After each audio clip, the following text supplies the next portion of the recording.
Okay guys, we're gonna give it a go at this YouTube channel thing. We're gonna work on some junk. We're gonna build some junk, maybe some cool junk, maybe some not cool junk, and maybe we'll work on some newer trucks that have problems, and we're gonna learn some things. Maybe learn some things together. I don't know everything. We learn new things every day. I'm Mac. This is the boss man. Say hey, Pete. Pete's our HR services. Today we're starting off gonna try to diagnose a 2008 Chevrolet Duramax, low on power. We're also going to diagnose a 7.3 Power Stroke. Has a misfire, maybe a few misfires, has oil on the coolant. We're gonna give a go at that. See if we can't get that fixed. The work truck, it's needed back. So let's give it a go. Well, first things first, it's 15 degrees outside. We're gonna try to get the Duramax started. Dash lights wouldn't even come on, so we're gonna try to put the magic juice in them, get it cranked, and then we're gonna put the magic juice box on the 7.3 while we're looking at the Duramax to see if it will crank. These are probably junk. We might have to get some new ones, but we're gonna give it a go first. We got some magic juice in this one. I'm gonna clean the post up, clean the ends up on the truck while the other one is still loading the magic juice, and I'm gonna get everything cleaned up on both sides of the truck. Maybe take some extra wiring off. I'll show you that in just a minute, but we'll get that started. So something in this truck is pulling the battery down. It's not this, probably. It doesn't go anywhere, but we're gonna go ahead while this battery is out of the way and the other one is charging. We're gonna go ahead and pull this off, get this cleaned up a little bit. Something funky going on here. I'm gonna take a closer look at that. That's not, let's see if we can get you in there. That is not ideal. Something's not right there. So I'm gonna straighten this up, maybe pull a schematic, see where this is actually supposed to go, and then get this junk off, get this cleaned up. I cleaned these posts up, good factory post. You cannot beat the factory post. If you need a post, best thing to do is buy a cable. So anyways, these are good. Got them cleaned up pretty well. Let's get this junk cleaned up, get some juice boxes in here and see if she can fire. Juice boxes are in, kinda in. I didn't completely button it up.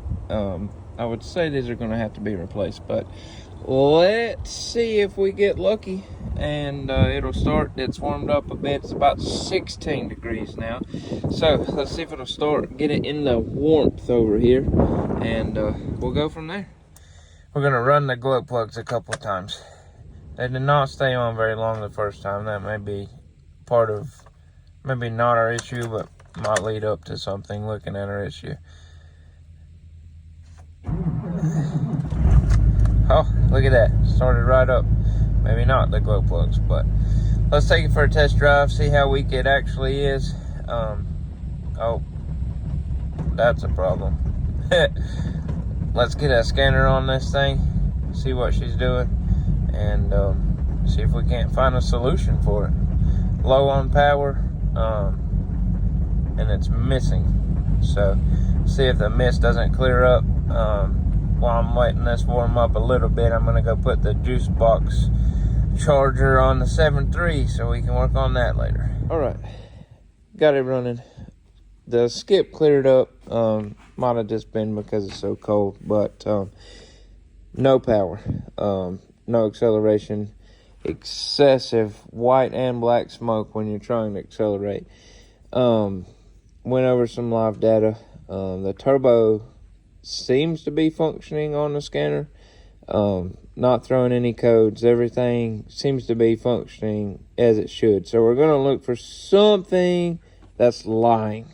Something is lying to this truck. It's lying to itself. So I'm going to pull the intake system off. Just make sure I don't have anything clogged up, stuck up in there. The mass airflow is reading, but we're going to take that out, clean it, make sure that it's true. Going to take the map sensor out, it's reading. Going to clean it, make sure it's true. We're going to take a look-see inside here at the heater, make sure the heater's not stopped up, make sure the throttle valve's not stopped up. It's like something's choking this truck down. So let's get some stuff pulled off here, and we'll go from there. See if we can't figure out something. I'm venturing to say it's going to be something in the induction side. The injector rates aren't great, but they're not bad enough to where I'm going to go straight to them. So we're going to check out the induction side of this first. See if we can't find something plugged up in here. All right, fast forward, got some parts removed. New air filter, mass airflow, all that was clean.